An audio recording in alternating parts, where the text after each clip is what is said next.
ایک دفعہ کا ذکر ہے کہ ایک گاؤں میں ایک شخص رہتا تھا، اس کا نام عبدالرحمن تھا۔ اس کے 3 بیٹے تھے، تینوں اپنے والد سے بہت محبت کرتے تھے۔ عبدالرحمن بھی اپنے بیٹوں سے بہت محبت کرتا تھا۔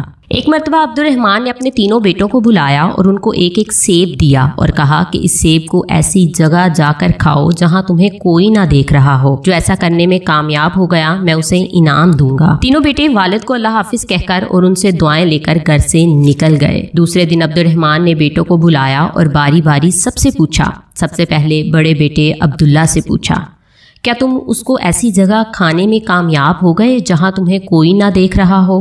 عبداللہ نے جواب دیا، الحمدللہ ابا جان، میں نے وہ سیب ایک درخت کے پیچھے جا کر کھایا، وہاں مجھے کوئی نہیں دیکھ رہا تھا۔ پھر عبدالرحمن نے اپنے دوسرے بیٹے سے پوچھا، یوسف تم بتاؤ تم نے کیا کیا؟ یوسف نے کہا، ابا جان میں نے وہ سیب کمرے میں بند ہو کر اندھیرا کر کے کھایا اور مجھے یقین ہے کہ وہاں مجھے کسی نے نہیں